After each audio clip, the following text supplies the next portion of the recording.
मैंने सुना था कि बंगाली तेल का इस्तेमाल ज़्यादा करते हैं। मैं इसी वजह से बंगाली से बहुत खौफ खाती थी। लेकिन जब मेरी शादी बंगाली लोगों में हुई तो मेरी जान ही निकल गई, क्योंकि आज मेरी पहली रात थी और पति ने आते ही मैं जो ही हूँ। हम बहुत ज़्यादा गरीब थे और रेलवे के करीब की आबादी में रहते थे। यहाँ पर ज़्यादातर घर बंगाली के ही थे। वहाँ बच्चे बहुत ज़्यादा होते थे, इसलिए पूरा दिन गली में शोर रहता था। माँ कहती थी कि बहुत ही ज़्यादा शरारती बच्चे हैं। मेरे पिताजी की एक बंगाली के साथ बहुत दोस्ती थी।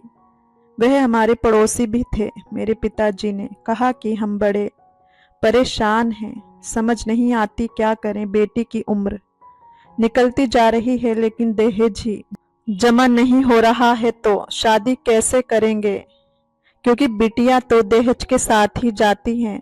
लोग दहेज के साथ बेटियां ले जाते हैं। उस बंगाली ने कहा कि ये तुम्हारे यहाँ ही दहेज की मुसीबत है, हमारे यहाँ तो लड़का सारा कुछ खुद ही बनाता है। मेरे पिताजी ये सुनकर हैरान रह गए।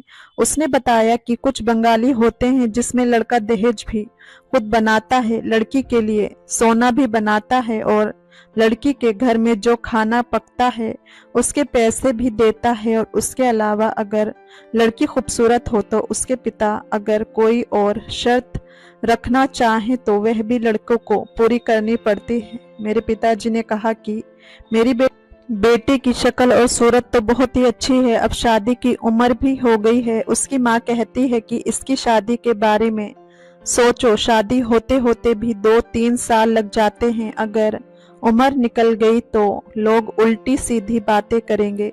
पिताजी को उनके दोस्त ने कहा कि तुम बंगाली में शादी क्यों नहीं करते, लेकिन पिताजी ने कहा कि हम लोग तो बंगाली में रिश्ता कैसे करेंगे। उन्होंने कहा कि आजकल कोई फर्क नहीं पड़ता, बंगाली रिश्ता ले लेते हैं। मैं अपने दोस्त से बात कर लेता हूँ, उसका एक जवान बेटा है, बहुत ही ज़्यादा नेक है, उसके साथ अपनी बेटी की शादी कर लो। दहेज और सोना भी वह खुद ही बना देंगे, तुम्हारा तो कोई खर्च ही नहीं होगा। फिर पिताजी को ये बात बहुत अच्छी लगी, लेकिन जब उन्होंने ये बात माँ से कही तो माँ ने कहा कि हमारी बेटी उस माहौल में कैसे रहेगी। पिताजी ने कहा कि आजकल सबका माहौल एक जैसा ही हो गया है, हर घर में फोन है, कौन सा वह लोग पहाड़ पर रहते हैं, अच्छा भला घर है उनका, ज़्यादा से ज़्यादा क्या बस पर्दा करवाएंगे, तो ये हमारे यहाँ भी करती हैं और पर्दा करना अच्छी बात है। माँ पिताजी इस बात पर इत्मीनान हो गए, क्योंकि उसमें कोई खर्चा भी नहीं हो रहा था। और लड़के की तस्वीर दिखाई तो वह भी बहुत ज़्यादा खूबसूरत था। लड़के की माँ भी जिंदा थी, सिर्फ उसका एक बाप था। उन लोगों को शादी की जल्दी थी, क्योंकि घर में कोई औरत नहीं थी, इसलिए उन्होंने कहा कि शादी 1 माह में हो जाए तो अच्छा है। उन लोगों ने कहा कि आप लिस्ट बना दें, आपको जो भी सामान चाहिए आप उसमें लिख दें, हम लड़की के लिए वह सारी चीज ले लेंगे। हम लोग तो खुशी से निहाल हो गए। पिताजी ने लिस्ट में सब कुछ लिख दिया। उन लोगों को कोई मसला नहीं था। उसके अलावा उन्होंने कहा कि हम 6 तोले सोना पहन सकते हैं, उससे ज्यादा नहीं। हम लोग तो खुश हो गए, हमें तो लगा था कि वह 1 तोला भी पहना दे तो बड़ी बात है। वह तो 6 तोले सोना पहना रहे थे। उन्होंने खाने के पैसे, जिसको वह रिसेप्शन कह रहे थे, मेरे पिताजी को 2 लाख रुपया भी दिया। उसके अलावा उन्होंने कहा कि कोई आपकी शर्त है, तो हमने कहा कि बस बेटी को खुश रखें और हमारी कोई शर्त नहीं है। पर मैं थोड़ी डरी हुई थी, क्योंकि हम सब यही सोचते थे कि बंगाली हर मामले में कुछ ज़्यादा ही सख्त होते हैं, उनके अपने वसूल होते हैं, उनके घर में बहुत ज़्यादा तंग माहौल होता है, वह पर्दा करवाते हैं, कहीं आने जाने नहीं देते हैं। लेकिन दूसरी तरफ ये भी सोचते हैं कि बंगाली ज़्यादा खूबसूरत होते हैं, बहादुर होते हैं और औरतों का ख्याल रखते हैं। मेरे दिमाग में अजीबो-गरीब किस्म के ख्याल आ रहे थे। मैं नहीं जाना चाहती थी इतना दूर, मैं सिर्फ यही सोच रही थी कि मैं इतना दूर नहीं जाना। लेकिन माँ ने समझाया, मम्मी ने कहा कि बेटी चाहे पास ही वाले घर में क्यों ना चली जाए, मायका तो पराया हो जाता है। उन्होंने कहा कि ससुराल तो सबका एक जैसा होता है और मर्द का क्या है, उनकी एक ही दुखती रग होती है, प्यार से पेश आना, उसकी हर बात मानना, उसकी इज्जत ख्याल रखना। 10 बातें तो उसकी मान लेना, 4 बातें वह तुम्हारी भी मान लेगा, सब कुछ ठीक हो जाएगा। मैं विदा होकर चली गई। मेरे लिए वाकई उन्होंने सारा सामान भी लिया था, घर भी अच्छा था, सब कुछ ठीक था। मेरा पति भी बहुत ज्यादा खूबसूरत था, उसका नाम गौतम था। 1-2 हफ्ते तो सुकून से गुजर गए, पर एक दिन मैंने गौतम को एक अजीब काम करते हुए देखा। उसने आंगन में एक चारपाई बिछाई हुई थी, रात हो चुकी थी, सारे काम मैंने खत्म कर दिए थे। वह उस चारपाई पर थोड़ी देर के लिए बैठा था, ये तो उसकी रूटीन थी, लेकिन आज वह चारपाई के पैर के ऊपर अजीब सा कोई तेल लगाने लगा, जिसकी इतनी तेज बांस की सीधी नाक में जा रही थी। मैंने कहा कि ये आप क्या कर रहे हैं? तो कहने लगा कि वह तुम दूर से आई हो ना, तुझे पता नहीं, ये रिवाज होता है, सोने से पहले चारपाई के पैर के ऊपर ये एक खास किस्म के तेल को लगाया जाता है ताकि कोई कीड़ा या मक्खी वगैरह ना आए। मैंने कहा कि लेकिन इसकी इतनी बदबू आएगी तो हमारे ही दिमाग में जाएगी। गौतम ने कहा कि तुझे अभी बुरी लगेगी, उसके बाद इसकी आदत हो जाएगी, इसके बहुत फायदे हैं, इसको लगाने से नींद भी अच्छी आती है। मुझे लगा शायद वाकई ही कोई रिवाज है, खैर बर्दाश्त करके बैठ गई। गौतम ने कहा मेरे थोड़े पांव दबा दो। मैं उस तरफ ही बैठी थी जहां उसने तेल लगाया था और वह बदबू आकर सीधी मेरी नाक में जा रही थी। उसके बाद कहने लगा कि पिताजी की तबीयत खराब है, थोड़ा उनके भी पांव दबा दो, फिर आकर सो जाना। मैंने कहा ठीक है। मैं ससुर के कमरे में चली गई। दरवाजा खुला हुआ था और मेरा पति बाहर ही बैठा था, इसलिए मुझे डरने की क्या जरूरत थी। मैंने ससुर के पांव दबाए, लेकिन उसके बाद मुझे अचानक से सर दर्द हुआ और फिर मुझे याद ही नहीं कि मेरे साथ क्या हुआ। सुबह आंख खुली तो मैं अपने कमरे में ही थी, लेकिन मुझे कुछ याद नहीं था। मैंने गौतम से कहा कि रात को क्या हुआ था, तो उसने कहा कि तुम बेहोश हो गई थी, इसलिए मैं तुम्हें उठाकर कमरे में ले आया। अपना ख्याल किया करो। गौतम मुझे बहुत मोहब्बत करता था। अपने बाप के साथ तो वह बंगाली जबान में ही बात करता था, लेकिन मेरे साथ हिंदी में बोलता था, पर मुझे पता नहीं चलता था कि वह बाप बेटा आपस में क्या बात कर रहे हैं। मैं परेशान तो बहुत थी, लेकिन मुझे हर हाल में गुजारा करना था, क्योंकि पहले दिन से घर में मेरी शादी एक मसला बनी हुई थी। मैंने तो माँ पिताजी को ये कहते हुए सुना कि क्या करें, कहाँ से लें पैसा, हम तो मुसीबत में पड़ गए हैं। यानी वह मुसीबत मुझे ही कह रहे थे। वाकई बेटियां मुसीबत बन जाती हैं, क्योंकि उनके लिए दहेज बनाने पड़ते हैं। लेकिन अगर यहाँ ऐसा रवाज था कि लड़का खुद ही बनाता है, तो यह तो बहुत ही अच्छी बात थी मेरे लिए। वाकई उन्होंने सारी दहेज बनाई थी और सारी चीज़ों की क्वालिटी भी अच्छी थी। माँ को फ़ोन करके बताती थी कि मैं खुश हूँ, सब कुछ ठीक है। लेकिन अगले दिन फिर यही हुआ कि गौतम ने कहा ससुर के पांव दबा दो और फिर से बेहोश हो गई। अब तो 2-3 बार मेरे साथ ऐसा हो जाता था। गौतम मुझे डॉक्टर के पास लेकर नहीं जा रहा था, लेकिन घर में एक दाई को ले आया।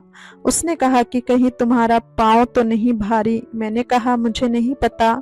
उसने मुझे चेक किया और कहा कि ऐसा तो कोई मसला नहीं है, लेकिन लगता है तुम इधर के माहौल में थोड़ी सी गड़बड़ा गई, तो कुछ दिन तक ठीक हो जाओगी। यहाँ का पानी, मिट्टी, हवा, यहाँ की खुराक, सब कुछ तो अलग है। अब थोड़ा टाइम लगेगा तुम्हारे जिस्म को सेट होने में, इसलिए परेशान नहीं होना बेटी। उन्होंने बड़े प्यार से मुझे समझाया। मैंने कहा कि ठीक है, मुझे भी ऐसा ही लग रहा था कि शायद यही वजह है, इसलिए सब कुछ हो रहा है। लेकिन गौतम मेरे ससुर को आंखों ही आंखों में इशारा करता था। वह लोग एक दूसरे से खुलकर बात करते थे, क्योंकि मुझे तो उनकी जबान समझ नहीं आती थी। मौसम बदलने लगा तो गौतम ने चारपाई को कमरे में ही रख लिया, जबकि कमरे में बेड भी थी। लेकिन वह उस चारपाई के ऊपर रोज वही तेल लगाता था। उसके घर में लोगों का आना जाना बहुत कम था। मैं किसी से पूछना चाहती थी कि ये तेल सारे ही लगाते हैं या कहीं गौतम ही ये सब कुछ कर रहा है। हफ्ते में 4 बार मैं बेहोश हो रही थी। अभी तो मेरा खाना पीना भी ठीक था कि उनके घर में तो हमेशा मछली ही बनती थी। हमारे घर में इतनी दौलत नहीं थी।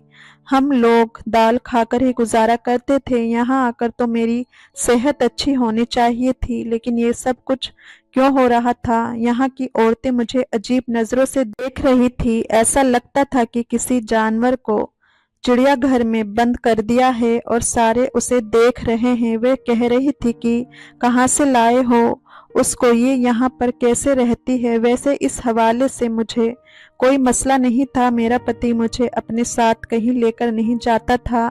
अगर मुझे बाजार जाना होता तो मुझे किसी औरत के साथ भेज देता था, लेकिन मुझे इस बात से कोई मसला नहीं था। मैं वैसे भी उसके हाथ से अपनी पर्सनल चीज़ तो नहीं ले सकती थी। ससुर भी अपने काम से काम रखते थे। खाना पीना उस घर का अच्छा था।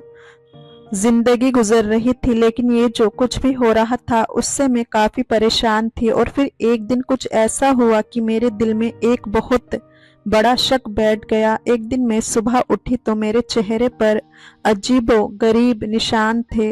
मैंने गौतम से कहा कि ये देखो मेरे साथ क्या हुआ है।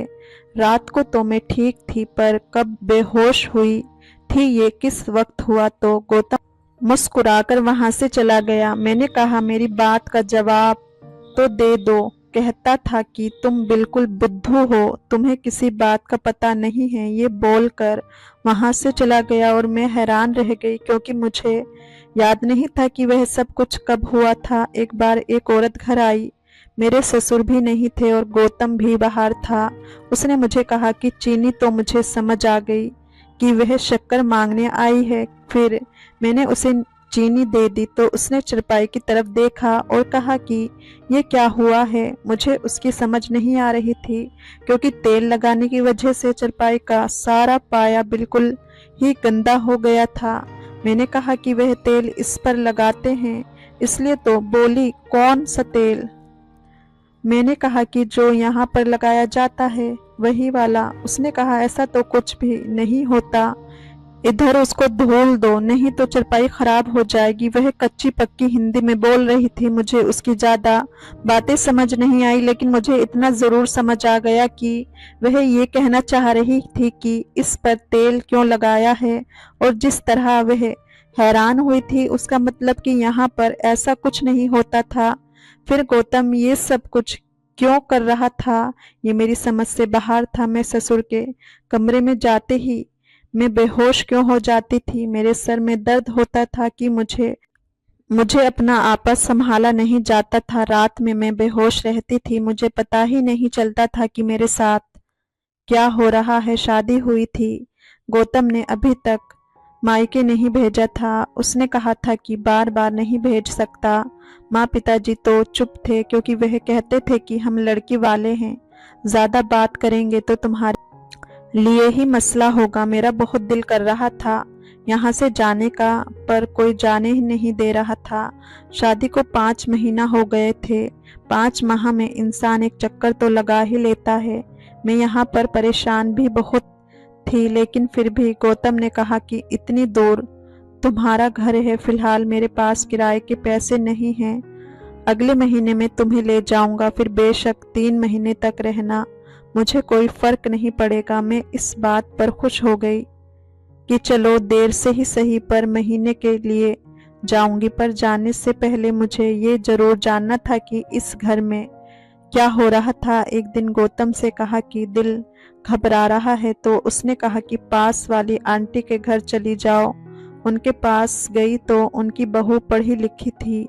उसके साथ थोड़ी बहुत बातचीत भी हो गई। उसने कहा कि कैसी हो? तो मैंने कहा ठीक हूँ। उसने कहा कि अच्छी बात है, तुम्हारा पति अपने बाप पर नहीं गया। मैंने कहा क्या मतलब है? बोली तुम्हारा ससुर बहुत ही जालिम आदमी है, सारी जिंदगी अपनी बीवी को मारता रहा। यहाँ तक कि मार मार कर उसकी जान ले ली। उसकी चीखों की आवाज़ पूरे मोहल्ले में आती थी। मैं सुनकर हैरान रह गई। मैंने कहा कि मेरा पति ऐसा बिल्कुल भी नहीं है, वह इस तरह की कोई हरकत नहीं करता है। जब से आई हूँ मेरा बहुत ख्याल कर रहा है, हर बात मानता है। उसने कहा कि अच्छी बात है, जरूरी नहीं कि बेटा बाप पर जाए। तुम्हारे पति के हवाले से कोई बात हमने नहीं सुनी। इस मामले में वह अच्छा है, बस अपने घर में खुश रहो। मैंने कहा कि मैं बोर हो जाती हूँ। उसने कहा जब भी तुम्हारा दिल करे इधर आ जाया करो। उसने कहा कि यहाँ पर जो लोग पढ़े लिखे हैं सिर्फ उन्हीं को हिंदी आती है, क्योंकि स्कूल में हिंदी सीख सकते हैं। मैंने मैट्रिक किया है इसलिए आती है हिंदी। एक रात गौतम ने फिर से वही तेल लगाया और मैं थोड़ी देर कमरे में बैठी रही। उसके बाद गौतम ने कहा कि जाकर ससुर के पांव दबा दो। जब ससुर के कमरे में गई तो वह बेड पर लेटे थे, पर उनके पांव दबाने से पहले ही मेरा सर चक्कर आने लगा था और मैं फौरन बेहोश हो गई थी। लेकिन मैं बेहोश सिर्फ उनके सामने हुई थी। दरअसल मैंने अपने नाक में रुई डाल ली थी और मैं मुंह से सांस ले रही थी। मैंने ये प्लान बनाया था, मैं देखना चाहती थी कि क्या होता है। जब नाक में रुई डाली तो उसके बाद बिल्कुल भी बेहोश नहीं हुई। इसका मतलब कि मैं बेहोश उस तेल की वजह से ही होती थी। उसकी इतनी ज़्यादा तेज बदबू थी। गौतम ने कहा था कि तुम्हें इसकी आदत हो जाएगी, लेकिन अभी तक मुझे इसकी आदत नहीं हुई थी। मैं बेहोश हुई तो मेरे ससुर ने गौतम को आवाज़ दी। मैं सब कुछ सुन रही थी और बेहोश होने की एक्टिंग कर रही थी। गौतम वहां पर आया और मेरे ससुर ने कुछ कहा। शायद उनका मतलब था कि ये बेहोश हो गई है, उसे उठाकर ले जाओ। यानी वह मेरे साथ ऐसा कुछ नहीं कर रहे थे। मैं बेहोश हो गई थी तो मुझे उठाने के लिए मेरे पति को बुलाया था। लेकिन मैं हैरान रह गई कि मुझे मेरे पति ने उठाया तो अपने कमरे में नहीं ले गया, बल्कि मुझे मेरे ससुर के बिस्तर पर लिटा दिया और खुद कमरे से बाहर चला गया। मुझे नहीं पता था कि क्या हो रहा है, क्योंकि मेरी आंखें बंद थी, लेकिन कमरे में सिर्फ मैं और ससुर थे। मुझे थोड़ी हलचल की आवाज़ आई, शायद वह बाथरूम में गए थे। मैंने उठकर दरवाज़ा खोला और देखा कि गौतम तो बाहर सुकून से बैठकर अपने मोबाइल में बिजी था। मुझे अपने बाप के साथ कमरे में बंद करके इसका क्या मतलब था, मैं समझ गई थी। मैंने शोर करना शुरू कर दिया और पास वाली उस दाई माँ के घर चली गई जो मुझे चेक करने के लिए आया करती थी। मैंने उनको सब कुछ बता दिया।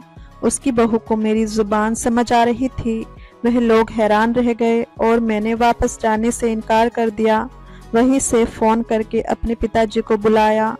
उन्होंने कहा कि जल्दी आ जाएंगे, पर उनको तो आते सुबह हो गई। मेरे पिताजी पुलिस में कंप्लेंट कराने चाहते थे, लेकिन उन्होंने कहा कि इधर पुलिस कंप्लेंट नहीं चलती, यहाँ पंचायत होती है।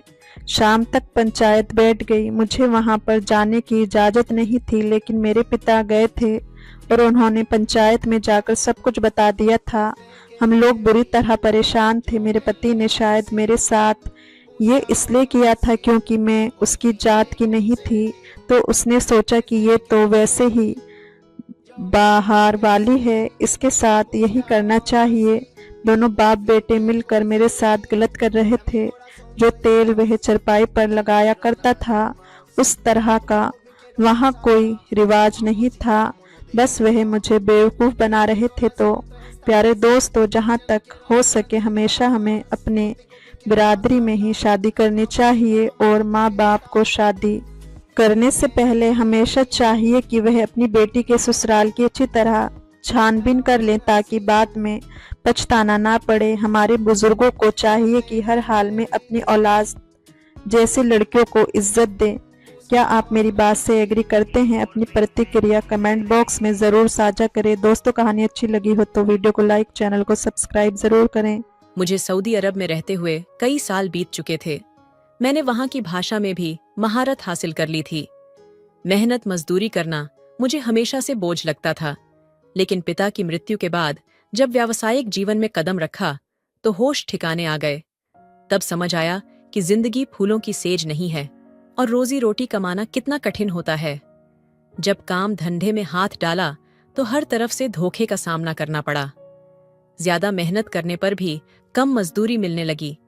कुछ समय बीता तो मैंने अपनी माँ से जिद की कि मुझे विदेश जाना है। मेरी माँ मेरी जिद से परेशान हो गई और बोली, अगर तुम चले गए तो मैं अकेली कैसे रहूंगी। लेकिन मैंने उन्हें समझाया कि जैसे ही सूदी में मैं स्थिर हो जाऊंगा उन्हें भी अपने पास बुला लूंगा। उन्होंने दिल से मंजूरी दी या नहीं, लेकिन मेरी जिद के आगे हार मान ली। मैंने पैसे इकट्ठा किए और विदेश जाने का इंतजाम कर लिया। सऊदी अरब आने के बाद शुरू कुछ साल मैंने करी। मेहनत की मजदूरी अच्छी थी, इसलिए मैं खुश था। एक दिन मैंने अपने देश से लाया हुआ सामान खोला तो उसमें से एक पुरानी किताब मिली। वह किताब देखकर मैं चौंक गया। ये किताब मेरे पिता की थी, मेरे पिता के पास। ये किताब मेरे दादा की आखिरी निशानी थी। दादा की मृत्यु के बाद मेरे पिता ने इसे सहेज कर रखा था। अब जब वे भी इस दुनिया में नहीं रहे तो माँ ने यह किताब मेरे सामान में रख दी थी ताकि अब मैं इसका ख्याल रखूं। मुझे यह किताब इतने लंबे समय बाद मिली थी। जब मैंने वह किताब खोली तो दंग रह गया। मैंने तुरंत उसे पढ़ना शुरू किया और फिर पढ़ता ही चला गया। वह किताब बहुत काम की थी। उसमें कई बीमारियों के घरेलू इलाज बड़े विस्तार से लिखे थे। ऐसी बीमारियां जिनके बारे में लोग बात करने में भी झिझकते हैं और डॉक्टर के पास जाने से कतराते हैं। इस किताब में हर ऐसी बीमारी का इलाज मौजूद था। मेरे दादाजी बहुत मशहूकीम थे। उन्होंने अपने सारे नुस्खे इस किताब में विस्तार से लिख रखे। अगर मैं इस किताब के बल पर एक हकीमी दवाखाना खोलता तो मुझे अच्छा खासा लाभ हो सकता था। अब मुझे अरबी भाषा पर भी अच्छी पकड़ हो चुकी थी और मैंने थोड़ा पैसा भी बचा लिया था जो मेरी माँ को मेरी शादी के लिए चाहिए था। मैंने कुछ दिनों में ही एक छोटी सी दुकान किराए पर ली और कुछ जरूरी जड़ी बूटियां खरीद ली। मैंने कुछ दवाएं बनाई और उन्हें बेचना शुरू कर दिया। शुरुआत में मेरे जान पहचान के लोगों ने दवाइयां खरीदी, लेकिन जैसे जैसे लोगों को फायदा होने लगा मेरे पास मरीजों की भीड़ लगने लगी। 2 साल के भीतर ही मेरा दवाखाना अच्छी खासी पहचान बना चुका था। दवाखाना खोलने में जितना पैसा लगा था वह 2 साल में ही वापस हो गया। उस दिन शाम डल रही थी। मैंने जल्दी जल्दी अपनी दुकान का सामान समेटा और दवाइयों की पुड़िया संभाल कर रखने लगा। वैसे भी शाम के बाद मेरे पास कोई मरीज नहीं आता था। अगर मैं दवाखाना खुला रखता तो दिन रात मेरी जरूरत बनी रहती, इसलिए मैंने अपने दवाखाने का एक तय समय रख लिया था। इस व्यवस्था से मेरे दिन और रात बिना किसी थकावट के शांति से गुजर रहे थे। मेरा यह दवाखाना पिछले 2 साल से सऊदी अरब में दिन बदन तरक्की कर रहा था। मेरी दवाइयों में हर बीमारी का इलाज मौजूद था। यह दवाइयां सस्ती और देसी थीं, जिनका कोई उल्टा असर नहीं होता था। ईश्वर ने भी मेरे हाथ में ऐसी शिफा रखी थी कि मेरी बनाई दवा हर किसी को आराम दे जाती थी। उस समय मैं दवाखाना बंद कर रहा था कि एक अरबी आदमी घबराया हुआ मेरे पास दौड़ता हुआ आया। वह रोते हुए मुझसे बोला, मेहरबानी करके मेरी बीवी का इलाज कर दो, मैंने तुम्हारे बारे में बहुत सुना है। मैंने उससे कहा, भाई मैं तो इस समय दवाखाना बंद कर रहा हूं, ये मेरे आराम का समय है, तुम सुबह आना। मैंने उसे नरमी से समझाते हुए माफी मांगी। वह व्यक्ति परेशान होकर मेरा हाथ पकड़कर बोला, नहीं, मुझे अभी आपकी जरूरत है। मैं बहुत दूर से आया हूं, वापस भी नहीं जा सकता और इंतजार भी नहीं कर सकता क्योंकि मेरी बीवी को लकवे का झटका लगा है। मैं बहुत परेशान हूं। मैंने कई दवाएं आजमाई लेकिन कोई असर नहीं हुआ। उसकी परेशानी देखकर मैं रुक गया। वह अरबी व्यक्ति बोला, मैं बहुत करीब हूं और अपनी बीवी का इलाज किसी बड़े अस्पताल में नहीं करवा सकता। मैंने उसे ध्यान से देखा। वह एक नौजवान व्यक्ति था जिसकी कद काठी और सेहत अच्छी थी। उसका पहनावा साधारण था, जिससे लग रहा था कि वह ज्यादा अमीर नहीं है और शायद मुझे दवाइयों के पूरे पैसे भी ना दे सके। पहले तो मेरा मन हुआ कि मैं उसे मना कर दूं, लेकिन फिर इंसानियत के नाते मैंने सिर हिला दिया। मैंने उससे कहा, ठीक है, तुम चिंता मत करो, मैं अभी तुम्हारे साथ चलता हूं। उसे आश्वासन देकर मैं अपनी दुकान में वापस गया और लकवे के इलाज के लिए जरूरी दवा उठाई, फिर उसके साथ चल पड़ा। रास्ते में वह उदासी भरे स्वर में अपनी बीवी की हालत के बारे में बताने लगा। वह बोला, मेरी बीवी बहुत चुस्त दुरुस्त और जवान लड़की है।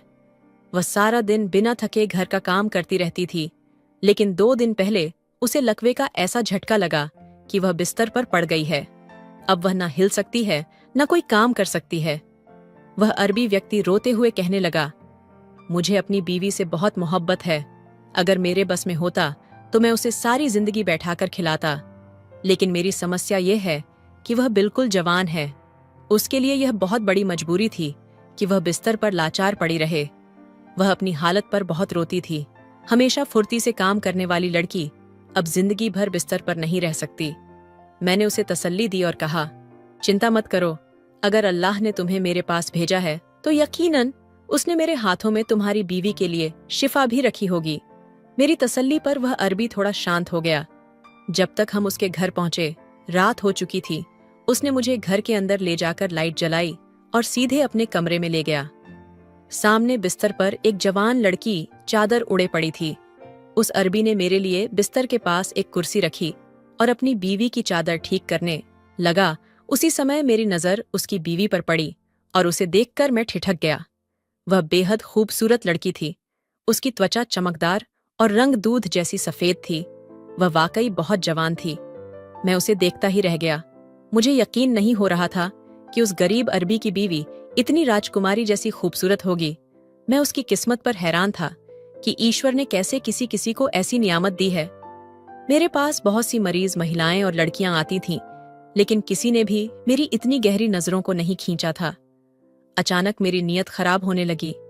मेरे मन पर शैतान का असर हावी होने लगा। वह लड़की तो वैसे भी मेरे रहमो करम पर पड़ी थी। मैं उसे देखता ही जा रहा था। जब उस अरबी ने मुझे झकझोरा और मेरी तंद्रा तोड़ी, मैं चौंक कर होश में आया। उसने कहा, हकीम साहब, मैं कब से आपको बुला रहा हूं। आप कहाँ खो गए हैं? क्या मेरी बीवी की बीमारी का इलाज मुमकिन है या कोई बड़ी चिंता की बात है? उसकी आवाज में घबराहट थी। वह मेरी खामोशी और गुमसुम रहने से परेशान हो गया था। उसे लगा कि मैंने उसकी बीवी की हालत में कोई बड़ी समस्या देख ली है, इसलिए जवाब नहीं दे रहा। मैंने जल्दी से कहा, हाँ, थोड़ी परेशानी की बात है। तुम्हारी बीवी को एक खास जड़ी बूटी की भाप देनी होगी ताकि उसकी लकवे की समस्या ठीक हो सके। साथ ही उसके शरीर की मालिश भी करनी होगी क्योंकि कमजोरी बढ़ रही है। भाप देना तो सच में सही इलाज था, लेकिन मेरी नीयत पर हावी हो रही गंदी सोच की वजह से मैंने मालिश का झूठा इलाज भी उसमें जोड़ दिया। वह अरबी यह सुनकर खुश हो गया कि उसकी बीवी का इलाज संभव है। उसने कहा, ठीक है, आप इलाज करें और मेरी बीवी को पूरी तरह से ठीक कर दें। मेरी हिदायत पर उसने जल्दी से सामान इकट्ठा किया। वह एक बड़ा बर्तन पानी से भरकर लाया और मेरी हिदायत के अनुसार उसे चूल्हे पर रख दिया। मैंने कहा कि पानी इतना गर्म करो कि उसमें से भाप निकलने लगे। जब पानी गर्म हुआ तो मैंने उसमें एक जड़ी बूटी डाल दी। अरबी भाप तैयार कर रहा था, लेकिन मेरी नजरें उसकी खूबसूरत बीवी पर जमी हुई थीं। वह जागी हुई थी, लेकिन पूरी तरह से चुपचाप लेटी थी। मैं उसे बार बार देखकर बेचैन हो रहा था और मौके की तलाश में था कि किसी तरह वह अरबी वहां से हटे ताकि मैं मालिश के बहाने उसकी बीवी को छू सकूं। लेकिन वह अरबी हर समय मेरे साथ साथ ही रहा। मजबूर होकर मैंने उसकी मौजूदगी में ही कमरे को बंद कर दिया और उसकी बीवी को भाप दी। जब उसका शरीर अच्छी तरह भाप से तर हो गया तो मैंने उस अरबी से कहा, बस अब इतनी भाप काफी है। अब तुम यह सामान बाहर ले जाकर रख दो, तब तक मैं तुम्हारी बीवी की मालिश कर लेता हूं। उसने अपनी बीवी की तरफ देखा और बोला, ठीक है। लेकिन फिर जाने क्या हुआ कि उसने सामान वहीं कमरे के कोने में रख दिया और खुद मेरे पास आकर खड़ा हो गया। यह देखकर मैं घबरा गया। वह अपनी खूबसूरत बीवी को मेरे साथ अकेला छोड़कर जाने के लिए तैयार नहीं था। वह बेचैनी से बार बार अपनी जगह बदल रहा था और बार बार अपनी बीवी को देख रहा था, जैसे बिना कुछ कहे उससे बात कर रहा हो। मेरी सवालिया नजरों के जवाब में उसने गंभीरता से कहा, आपको मेरी मदद की जरूरत पड़ सकती है, इसलिए मैं यहीं मौजूद हूं। आप मेरी चिंता मत करें और मेरी बीवी का इलाज करें। उसके इस बयान से मुझे लगा कि वह मुझे संकेत दे रहा है। वह उतना भोला नहीं था जितना मैंने समझा था। उसकी वजह से मैं दुविधा में पड़ गया। उसके सामने उसकी बीवी को छूने का ख्याल मुझे नामुमकिन लगा। वह मेरी हर हरकत से समझ जाता कि मेरी नीयत सही नहीं है। मैं बहाने से अपना सामान टटोलने लगा और थोड़ी देर बाद चौंकने का नाटक करते हुए उससे कहा, मालिश के लिए जो तेल चाहिए वह मेरे पास नहीं है। वह बोला, कैसा तेल चाहिए? मैंने झूठ बोलते हुए कहा, मुझे जैतून का तेल चाहिए, उसी से मालिश की जा सकती है, क्योंकि जैतून का तेल बहुत गर्म होता है और लकवे के मरीज के लिए गर्म चीजों का इस्तेमाल करना ज्यादा फायदेमंद होता है। मैंने उससे कहा, मैं अगले दिन जैतून का तेल लेकर आऊंगा और उसे गर्म करके तुम्हारी बीवी की मालिश करूंगा। मेरी यह बात सुनकर वह अरबी नाराजगी से बोला, ऐसा नहीं हो सकता कि मैं खुद अपनी बीवी की गर्म तेल से मालिश कर सकूं। उसने कहा, जैतून का तेल मैं खरीद सकता हूं और मालिश करना भी कोई मुश्किल काम नहीं है। उसके जवाब पर मैं ठिठक गया। मैंने सोचा ही नहीं था कि वह उस खूबसूरत लड़की का पति है और मेरी बातों से वह तंग आ सकता है। किसी डॉक्टर से इलाज कराना अलग बात थी, लेकिन एक हकीम का घर आकर इस तरह के अजीब और बेवजह सुझाव देना उसकी छठी इंद्रियों को जगा चुका था। अगर मैं उसकी बात तुरंत मान लेता तो वह यही समझता कि मेरी नीयत खराब थी। इससे मेरी बदनामी हो सकती थी और मेरा कारोबार भी बंद हो जाता। जो महिलाएं और लड़कियां मेरे पास इलाज के लिए आती थीं, वे भी सतर्क हो जाती। मैंने घबराकर कहा, नहीं, यह कोई आम मालिश नहीं है। अगर ऐसा होता तो मैं खुद तुम्हें ऐसा करने को कह देता। लेकिन लकवे के मरीज की मालिश उसके प्रभावित हिस्सों पर एक खास तरीके से की जाती है। वह तरीका केवल मुझे या मेरे जैसे किसी विशेषज्ञ को आता है। तुम इसे वैसे नहीं कर पाओगे। मैंने किसी तरह उसे टाल दिया और उस दिन वहां से वापस आ गया। लेकिन मैंने महसूस किया कि वह अरबी मेरी नीयत को लेकर शक कर चुका था। वह परेशान लग रहा था और जिस व्यक्ति की पत्नी इतनी खूबसूरत हो, वह किसी दूसरे आदमी को इतनी आसानी से उसे छूने नहीं देगा। लेकिन मैंने भी अपनी सारी शराफत और परवरिश भुलाकर ठान लिया कि किसी भी तरह उस अरबी की खूबसूरत पत्नी को एक बार पाना है। उस रात में देर से अपनी जगह पहुंचा और अगले दिन देर से अपनी दुकान पर आया। दुकान के बाहर दवाई लेने के लिए लोगों की भीड़ लगी हुई थी, लेकिन उन्हें देखकर इस बार खुशी के बाजाए में चिढ़ गया और अनमने ढंग से दवाएं देने लगा। मेरा दिमाग तो बस उस अरबी की बी के ख्याल में उलझा हुआ था और जल्दी से उस अरबी के घर पहुंचने की फिक्र में लगा ताकि उसकी बीवी को हासिल कर सकूं। मैंने अपनी जिंदगी में इतनी खूबसूरत लड़की नहीं देखी थी और वह मुझे आसानी से मिल सकती थी। जल्दी जल्दी मैंने सारे ग्राहकों को दवा देकर निपटाया और अपनी दुकान बंद कर दी। दिन अभी बाकी था। मैंने भाप के लिए जरूरी जड़ी बूटियां और जैतून का तेल अपने थैले में डाला और उस गरीब अरबी के घर की ओर चल पड़ा। उसका घर काफी दूर था, इसलिए वहां पहुंचते पहुंचते शाम हो गई। मैंने बेसब्री से दरवाजे पर दस्तक दी तो उसने फौरन दरवाजा खोल दिया। शायद वह भी मेरा ही इंतजार कर रहा था। उसने मुझे अंदर बुलाया, लेकिन मैं महसूस कर सकता था कि वह बेचैन था और बार बार अपनी जगह बदल रहा था। जैसे पिछली बार मैंने फिर से उसकी बीवी को भाप दी। भाप देने से उसके शरीर से पसीना आने लगा। वह बोला, अगर मेरी बीवी सिर्फ भाप से ठीक हो सकती है तो मालिश की जरूरत नहीं है। मैंने लापरवाही से कंधे उचका हुए कहा, जैसी तुम्हारी मर्जी, लेकिन इस तरीके में बहुत समय लगेगा और तुम इतना खर्च नहीं उठा पाओगे। मैंने जानबूझकर उसे इलाज के खर्च का एहसास दिलाया और वह चुप हो गया। शायद वह सच में खर्च से घबरा गया था। मैंने भाप दी और फिर जैतून के तेल को हल्का गर्म किया। इस बार वह अरबी भाप का सारा सामान लेकर कमरे से बाहर चला गया। यह देखकर मैं खुश हो गया।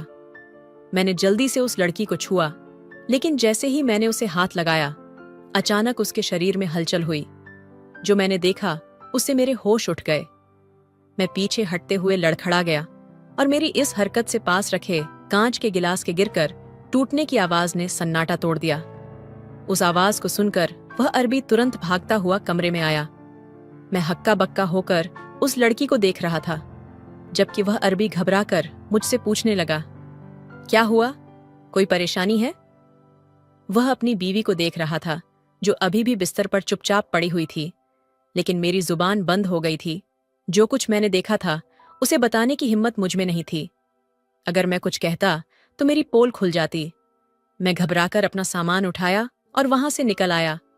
वह भी मुझसे बार बार सवाल करता रहा, लेकिन मैं एक पल भी वहां नहीं रुका। मेरे चेहरे पर पसीने की बूंदें छलक रही थीं।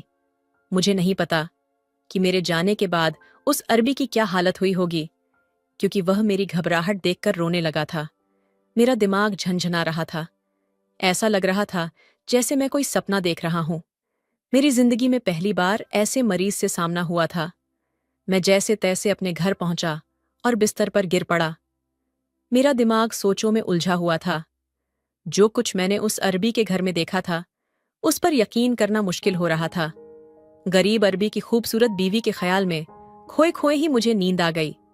अगली सुबह मैं रोज की तरह अपने दवाखाने पर पहुंचा और अपने काम में व्यस्त हो गया। काम की व्यस्त की वजह से मेरे दिमाग से उस गरीब अरबी का ख्याल निकल चुका था। लेकिन जब दोपहर का दूसरा पहर हुआ तो वही अरबी मेरे पास आया। इस बार उसका चेहरा जोश और खुशी से दमक रहा था और उसके होठों पर मुस्कान थी। उसने मुझे पुकारा तो मैं, जो एक दवा बनाने में व्यस्त था, चौंक कर उसे देखने लगा। उसे अचानक सामने पाकर मैं पल भर के लिए घबरा गया, लेकिन वह बोलने लगा, हकीम साहब, आपका बहुत बहुत शुक्रिया। आप सच में बहुत बड़े इलाजगर हैं। लोग आपके बारे में जो कहते हैं वह बिल्कुल सच है। आपके हाथों में बड़ी बड़ी बीमारियों की शिफा है। मैं उसकी इतनी तारीफ और खुशी का मतलब नहीं समझ पा रहा था। वह जो अपनी बीवी के दुख में रोता रहता था, आज इतना खुश कैसे था। लेकिन उसके अगले वाक्य ने मेरे होश उड़ा दिए। उसने कहा, मेरी बीवी ठीक हो गई। उसने बताया, आपके दिए गए 2 बार के भाप और मालिश का इतना असर हुआ है कि मेरी बीवी आज सुबह उठी तो पूरी तरह ठीक थी। वह कहने लगा, मुझे अपनी बीवी के ठीक हो जाने की इतनी खुशी हुई कि मैं तुरंत आपका शुक्रिया अदा करने चला आया। वह बार बार मुझे धन्यवाद कह रहा था, क्योंकि उसे यकीन था कि उसकी लकवे की मरीज बीवी मेरे इलाज से ठीक हो गई है। बाहरी तौर पर तो ऐसा ही लग रहा था, लेकिन असलियत कुछ और थी। मेरा मन हुआ कि मैं उसे उसकी बीवी की सच्चाई बता दूं, लेकिन मैं चुप ही रहा। एक शब्द भी कहने की हिम्मत नहीं हुई। मैंने बस चुपचाप उसका शुक्रिया स्वीकार कर लिया। फिर उसने मुझे मेरी फीस दी, जो मेरी उम्मीद से कहीं ज्यादा थी। इतनी बड़ी रकम देखकर मैं हैरान रह गया। तब वह अरबी थोड़ा शर्मिंदा होते हुए बोला, मैंने यह पैसे अपनी बीवी के लिए सोने का कंगन खरीदने के लिए जमा किए थे। ये उसके लिए एक तोहफा होता, लेकिन अब मुझे लगता है कि इस तोहफे से ज्यादा जरूरी आपकी फीस है। आपकी मेहरबानी से मेरी बीवी चमत्कारी रूप से ठीक हो गई है। सोने का कंगन तो मैं फिर कभी पैसे जमा करके खरीद लूंगा। उसकी नेक नियत और अपनी बीवी के प्रति उसकी सच्ची मोहब्बत देखकर मुझे उस पर रश्क हुआ। लेकिन उसकी बीवी के बारे में सोच सोच कर मेरा मन कड़वाहट से भर रहा था। वह राज जो मैं उसकी बीवी के बारे में जान चुका था, मुझे भीतर से बेचैन कर रहा था। अगर मैं उस अरबी को सच्चाई बता देता तो उसकी खुशी एकदम खत्म हो जाती। मुझे लगने लगा कि वह अरबी अपनी बीवी के धोखे का शिकार हो रहा है। उसे सच्चाई का पता चलना चाहिए। फीस की रकम रखकर मैंने अचानक उससे कहा कि मैं उसकी बीवी से एक बार और मिलना चाहता हूं। अगर वह अनुमति दे तो आखिरी बार उसका मुआयना करना जरूरी है। ये कहते हुए मैं थोड़ा झिझक गया था, क्योंकि मुझे पता था कि वह अरबी मेरी वजह से पहले ही शक कर चुका था। लेकिन इस बार मेरी नीयत साफ थी और मेरा मकसद सिर्फ उसकी बीवी से बात करना था, ताकि उस चालाक लड़की का असली चेहरा उसके पति को दिखा सकूं। मेरे झिझक कर अनुमति मांगने पर वह अरबी गंभीर हो गया और कहने लगा, मुझे माफ करना, मेरी बीवी इतनी खूबसूरत है कि मैं अक्सर उसके लिए घबराया रहता हूँ। जब कोई उसकी तरफ ध्यान देता है तो मुझे वहम सताने लगते हैं। वह मुझसे माफी मांगते हुए बोला, आप तो नेक नियत से इलाज कर रहे थे, लेकिन मैंने आप पर शक किया। इसके लिए मुझे शर्मिंदगी है। आप जब चाहे हमारे घर आ सकते हैं। उसकी माफी स्वीकार करते हुए मैंने उसे दिलासा दिया। जब वह वापस चला गया तो मैं सोच में पड़ गया। मेरे मन में बार बार वह पल आ रहा था जब मैंने उसकी बीवी को छुआ था। मैं इन्हीं विचारों में डूबा रहा और जल्द ही उसके घर जाने का फैसला किया। हालांकि व्यस्तता के कारण मेरे 2-3 दिन दवाखाने पर ही बीत गए और मैं उस अरबी के घर नहीं जा सका। लेकिन कुछ दिनों बाद, जुमे की नमाज के बाद, जब मेरे दवाखाने पर मरीज लगभग ना के बराबर थे, तो मैंने जल्दी से उन्हें उनकी जरूरी दवाइयां दी और दवाखाना बंद करके उस अरबी के घर की तरफ निकल पड़ा। वहां पहुंचने पर दरवाजा उसी अरबी ने खोला। उसने मुझे देखकर गर्मजोशी से स्वागत किया और अंदर ले गया। उसकी बीवी रसोई में बेहद खूबसूरत कपड़े पहने चाय बना रही थी। बिस्तर पर बीमार पड़ी उस लड़की का सौंदर्य अब सज धज और सुंदर कपड़ों में और भी निखरा हुआ लग रहा था। मुझे देखकर वह बुरी तरह घबरा गई। जबकि मेरे होठों पर अनायास ही एक तंजभरी मुस्कान फैल गई।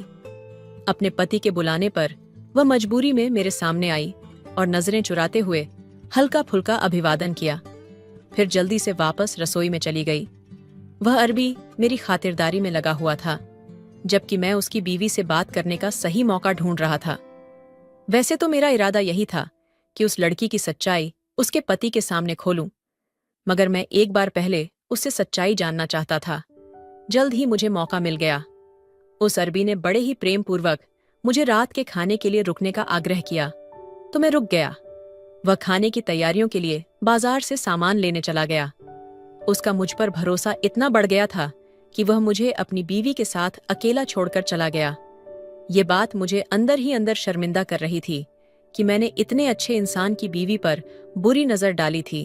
उसके जाने के बाद मैंने किचन में छुपी उसकी बीवी को बुलाकर कहा, अगर तुम नहीं चाहती कि मैं तुम्हारा राज तुम्हारे पति के सामने खोल दूं, तो मेरे सामने आकर सच बताओ कि तुमने ऐसा क्यों किया। वह लड़की घबरा गई और जल्दी से किचन से निकलकर मेरे सामने आ गई। शर्म से उसका सिर झुका हुआ था। मैं उसे देख रहा था। उसका सौंदर्य वाकई ऐसा था कि किसी का भी ईमान डगमगा सकता था, लेकिन इस बार मेरी नीयत खराब नहीं थी। शायद इसलिए क्योंकि मुझे पता था कि वह जितनी मासूम दिख रही थी उतनी थी नहीं। उसकी चुप्पी तोड़ते हुए मैंने हल्के स्वर में कहा, उस दिन मैंने तुम्हारा सच जान लिया था। जब मैंने तुम्हें छुआ तो तुमने टक से मेरा हाथ हटाकर मुझे घूरा था। तुम पूरी तरह ठीक थी और मेरी हरकत पर तुम्हारा सच अपने आप खुल गया था कि तुम्हें लकवा नहीं हुआ है। उसकी इस हरकत ने मुझे झकझोर दिया था। मुझे याद आया कि कैसे उसका गरीब पति मेरे पास आया था, रो रोकर मुझसे उसके इलाज के लिए चलने की विनती कर रहा था। वह अपनी बीवी के लिए जगह जगह भटक रहा था, लोगों से मिन्नतें कर रहा था कि उसकी बीवी का इलाज हो सके, जबकि वह लड़की सिर्फ नाटक कर रही थी। मेरे शर्म दिलाने पर वह और भी ज्यादा सिर झुकाकर चुप हो गई। मैंने उसे बताया, तुम्हारे पति ने तुम्हारे लिए पैसे बचाए थे और वह जल्द ही तुम्हें सोने का कंगन खरीद कर देने वाला था, लेकिन उसे वह रकम मेरे इलाज की फीस के रूप में देनी पड़ी। मेरी इस बात पर उसने आश्चर्य से सिर उठाकर मुझे देखा और फिर आंसू बहाते हुए सिर झुका लिया। उसके रोने पर मैंने नरमी से पूछा, तुमने यह झूठा नाटक क्यों किया? तुम्हारा पति तुम्हारी वजह से इतना परेशान था कि रोता रहा। तब उसने कहा, एक दिन मैं सोकर उठी तो अचानक मेरी कमर में दर्द हुआ और मेरे लिए हिलना डुलना मुश्किल हो गया।